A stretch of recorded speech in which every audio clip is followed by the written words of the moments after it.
Aabot sa 4,500 job opportunities sa Taiwan ang bumungad sa mga kababayan nating Sanoseño sa pagpasok ng 2025 kung saan 1,500 ang inilaan sa lungsod ng San Jose del Monte sa pamamagitan ng job fair na hatid ng tanggapan ni Congresswoman Florida P. Robes at Public Employment Service Office o PESO, katuwang ang Manila Economic and Cultural Office o MECO at Department of Migrant Workers o DMW sa ating lungsod nitong Miyerkules, January 8 sa City Sports Complex, Barangay Minoyan Proper. Applicant natin based on the yesterday registration online, meron na tayong 1,281 ang nakaregister sa atin online. Ito ay importante sa ating mga manggagawang San Joseño.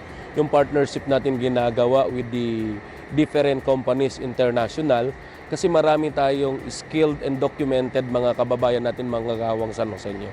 So malaking bagay sila ay bababa dito sa San Jose del Monte para maging kabahagi nitong job fair natin at least bawas sa gastos ng ating mga kababayan. Sa hudyat ng ribbon-cutting ceremony sa pangunguna ni Congresswoman Florida P. Robes at Mayor Arthur B. Robes, kasama ang mga kinatawan mula sa Department of Migrant Workers sa pangunguna ni Director for Pre-Employment and Government Placement Bureau, Attorney Rose Duquez, at ang Chairperson ng Manila Economic and Cultural Office na si Attorney Cheloy Velicaria Garafil, gayon din si Mr. Cesar Chavez Jr., ang Director ng Migrant Workers Office Taipei, formal nang sinimula ng pagbubukas ng mga bagong oportunidad sa mga Sanoseño. Unang-una, ang layunin namin ay madala ang mga lehitimong ahensya dito sa San Jose del Monte, Bulacan upang maiwasang mabiktima ng mga illegal recruiters at human traffickers ang ating mga kababayan dito.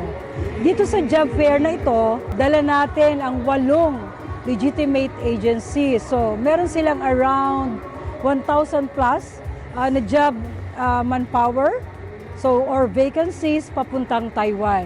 So dito, hindi na kailangang magpunta sa Manila or sa iba't ibang lugar ng ating mga kababayan dito sa San Jose del Monte, Bulacan. Kami na mismo ang nagdala ng mga agencies. Hindi po ito basta-bastang international job opportunity. No? Ito pong sa Taiwan na ino-offer natin ay wala pong gagastusin yung ating kababayan. Walang placement fee, walang deployment cost, wala pong broker's fee ito kung naririnig nyo po yung mga broker's fee na yan. So, ang trabaho po nila ay napakaganda, air condition, semiconductor po ito, AI companies. Ito po yung in ngayon. No? Alam naman natin ang Taiwan ay number 1 sa semiconductor and AI chips production. Ramdam na ramdam ng mga Sanoseño ang alagang may sinseridad dahil sa inisyatibo ng Ate ng Bayan, Congresswoman Florida P. Robes, nang pakiusapan nito ang DMW at MECO na dalhin ang programa at pag-asang ito sa lungsod ng San Jose del Monte at mabigyan ang mga Sanoseño ng bagong buhay sa pamamagitan ng mga bagong hanap buhay at oportunidad at maging posible ang kanilang mga pangarap. Napakaswerte ng mga taga San Jose del Monte, Bulacan kasi this project initiated by your Congresswoman Rida Robes and of course si Mayor Art Robes na talagang in-invite nila ang MECO at ang DMW to specifically conduct this job fair para sa ating mga Sanoseño na naghanap ng trabaho sa Taiwan. So itong napakahalaga ng mga ganitong klaseng project kasi naiwasan natin yung syempre yung panloloko. And of course, ngayon walang placement fee. So kahit wala kayong pera na pampuhunan para makapag-abroad, makapag-medical, makapagkuha ng mga clearances, dito ipaprocess lahat ng libre. So diretso sa employer, sa recruitment agency. Ito yung whole of government approach na pinupush ng ating Presidenteng Bongbong Marcos na lahat ng government agencies ay nagtutulungan para naman maproteksyonan ng ating mga kababayan, lalo na yung mga ating OFWs. Maghapon na event, pero maghapon ang pagpapasalamat sa Panginoon Diyos dahil meron tayong mga kaibigan sa pamumuno po ni Atty. Cheloy Garafil na hindi kami talaga iniwanan at ito ang pagpapakita ng isang tunay na pagkakas. ating pagkaibigan. Dahil sa mga ganitong inisyatibo at pagpupursige ng magkatuwang sa serbisyo, Mayor Arthur B. Robes at Congresswoman Florida P. Robes na itaas ang bilang ng mga manggagawang Sanoseño. Kasabay ito ng anunsyo ng Philippine Statistics Authority ng pagbaba ng bilang ng mga Pilipinong walang trabaho mula sa 1.97 million noong Oktubre 2024 na ngayon ay 1.66 million na lamang nitong Nobyembre 2024. Ang partikular na gawaing ito ay umani naman ng iba't ibang damdamin at pasasalamat mula sa halos 1,000 aplikanteng Sanoseñong matagumpay na nakarating at natulungan ng nasabing job fair. Sobrang easy lang kasi bukod sa ang lapit ko lang po sa place na pupuntahan dito dahil wala na rin po akong pamasahing gagamitin. Ano lang po, jeep, kumbaga 13 pesos lang. Pwede ka na po agad makapag-apply papuntang Taiwan.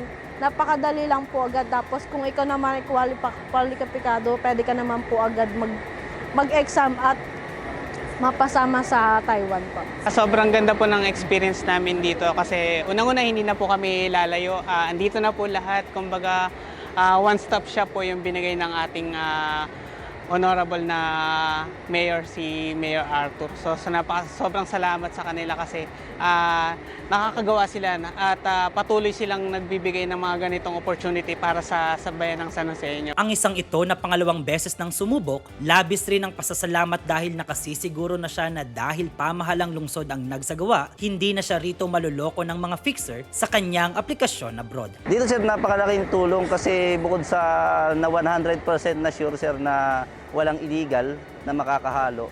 Kasi more on accredited po lahat ng nakarating po dito. Hindi po katulad sir na pagka tayo mag-walk-in papunta sa place ng mga agency natin kasi sir, hindi po doon tayo makasure kung sino po yung makakahalubilo natin. Pwede pong fixer po yun, sisigilin tayo ng ganito, sisigilin tayo ng ganyan. Dito po, wala. Kumbaga nakaka-ensure tayo dito na 100% talaga na puro legit yung makakausap po natin ng mga personnel po.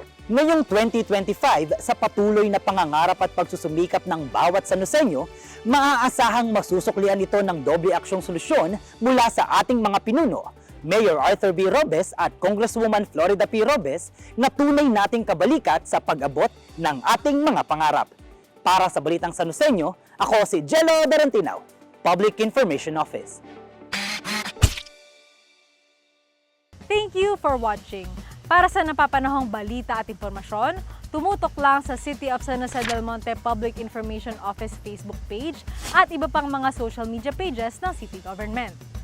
Para naman maging updated sa mga aktibidad ng magkatuwang sa serbisyo, Mayor Arthur B. Robes at Congresswoman Florida P. Robes, i-follow ang kanilang mga official Facebook pages, YouTube at TikTok accounts.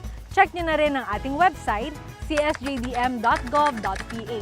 At syempre, huwag din kakalimutang mag-like, comment at share ng ating mga contents. Maraming salamat, Arya San Joseño.